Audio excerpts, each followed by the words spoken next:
Nice. Well, fellas, today we've got what's probably going to be my brand new carry gun. This is the HK USA CC9. Now, notice I said USA as a part of that, and that's the neat new thing about this pistol is it is manufactured in the USA. The HK has moved manufacturing facilities or built them up here, and it's not being imported from Germany anymore. Now, this was designed in Germany, and actually was kind of neat. I was flown out to Florida. I think it was around 2021 for some secret squirrel meeting over at West Orlando Firearms Training.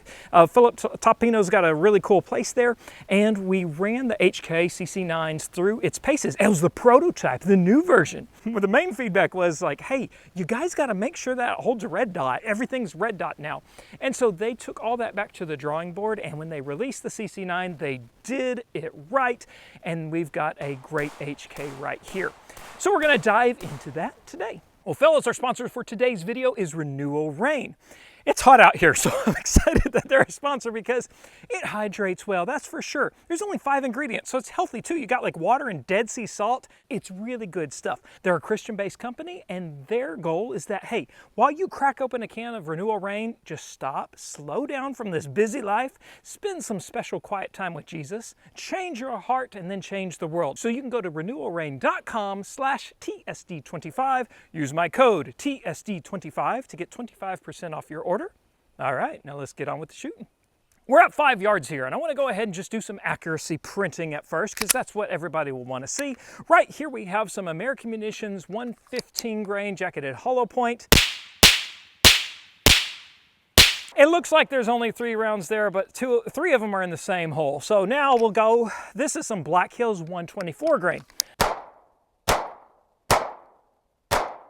Well, that looks like one big hole, but those Black Hills Honey Badger round tears a cross pattern in paper instead of punching a hole. That's kind of cool. Now, the coolest thing is we have that HK reliability. They tested 750,000 rounds through the CC9s before they released it. So you're not getting a SIG P320 recall. We're not going to have any of that stuff. They do have the HK cold hammer forged barrel, cannon grade, whatever that means. But I know the cold hammer forged barrel is going to be, that's like your machine gun grade barrel. So that's going to hold up for forever. You have a DLC, so this diamond-like coating for your slide and your barrel. And of course, being a defensive handgun, we do have plus P rated. The trigger is around 5 pounds. It has sort of a 2-stage deal. What we have is, okay, here's all your take up, and then we start to get a little bit of travel right there. So we had a little travel, and then it has its break. It's almost like it's a wall. Reset isn't too bad. Goes there, and then a nice clean break. That's, if I had one thing, I was like, I wish this was like a match grade trigger, but I'm a trigger snob. For defensive use, that's probably a really good set.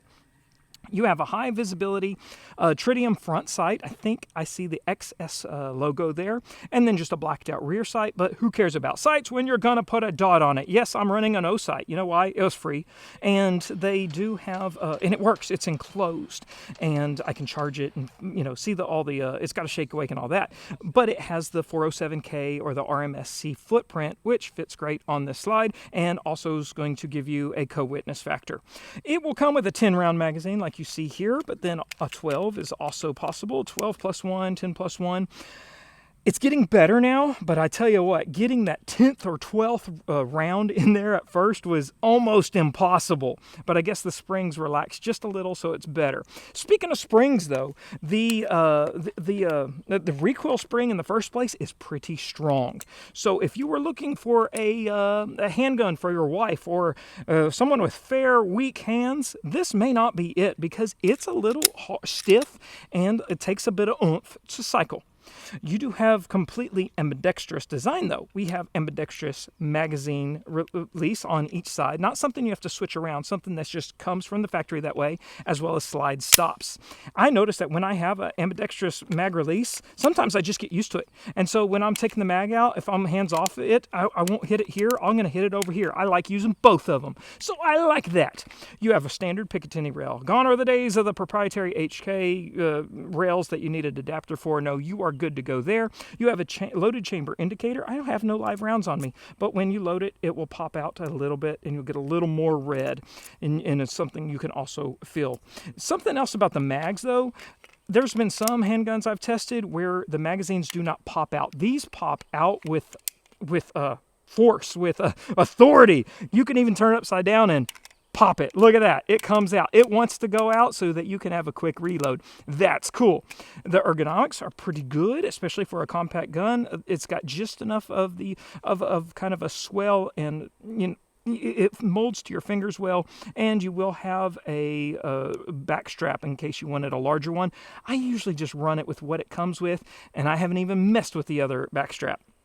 You have a toolless assembly, which is great because it also has a safe takedown. So, of course, we just flip this takedown lever here, but there's no, you have to pull the trigger to make it come off, and people accidentally shoot themselves. Nope, we are good to just do it, a quick takedown like that. And speaking of safeties, you have 4. You have a trigger safety. You have a firing pin drop safety. You have an out-of-battery safety, so if it's not all the way in, good. It's not going to go off and blow your gun up. And then the 4th safety I'd call was that safe takedown. That's about all there is to the features. I got to say, so far, I'm loving it. Now let's just shoot it a little bit more. So we're going to play around a little with it. We've done some short range stuff already, but I always like seeing how far out I can stretch to impractical ranges with a pistol. Most folks stop around 25 yards, but there is cause for wanting to shoot further. But we're going to start at 50. There's a target there on the left on that tree. There we go. Let's try again. Confirm at 50.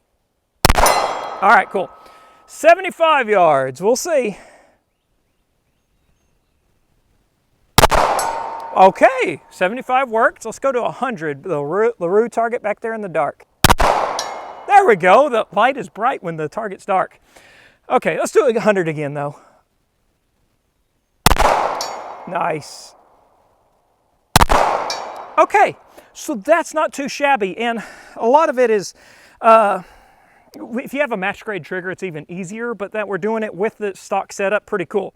There is a buffalo back there at 175. It's dark in that, the shadows are terrible in the range today, but we're gonna give it about 18-inch hold, see if we can walk it in.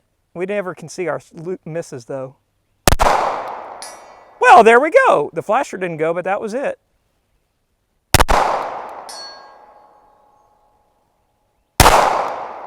Oh, of course it had to miss. All right, so we got most of them in there. But for a compact handgun, 170 yards out the gate, that's not too shabby. So I know I keep pulling it out of the holster, but you don't see the cool holster. This is the Werkz Bisect. Now, a lot of times I've been wearing Werkz because they have light-bearing holsters, really cool. But this Bisect is their newest reiteration. You can go check it out. But you got a magazine carrier and a soft wedge. Pretty cool. We talked about the Plus P, but we need to shoot it. So I've got a 124 Honey Badger Black Hills, and then I have some TUI Plus P from Fort Scott. We're going to just shoot them at 25 yards there into that infinity target and see what happens. So we'll just hold center mass, and then this will tell me, okay, so the first one's not Plus P. Real soft shooting. And it didn't cycle? What was, it didn't go off. Fort Scott? Oh no. It's light primer strike. Interesting. Another hot one though. Okay, recoil was nothing, but the flash was crazy, and I could tell it was louder. Okay, soft one again. Okay, it's a little bit, just a little bit more recoil, but that's fun, that's for sure.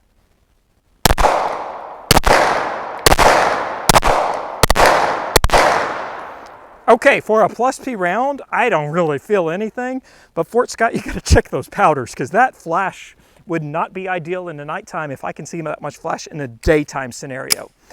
Neat, guys, I guess it just controls well. The cameraman is saying, you got cattailed, by the way, go check it out. But my 25-yard group was almost a better group than my 5-yard group, so we'll let you decide. You can go back on the footage and see, but that's not bad for 25 yards, pretty much kind of rapid fire at the end. So guys, that about wraps it up for the HK CC9. And then here's what I'm thinking. I think I found my new defensive pistol. In the defensive world, the #1 thing is going to be reliability, and HK has that reliability as long as you have good ammo. I don't know what that light primer strike was. So you can go check it out. You can find out more at hk-usa.you-know-what, and it's running retail around $7. We'll just leave it at that, because if I say anything else, YouTube censors, you suck. Everybody else, you rock. Thanks for watching. Okay, I love you. Bye-bye.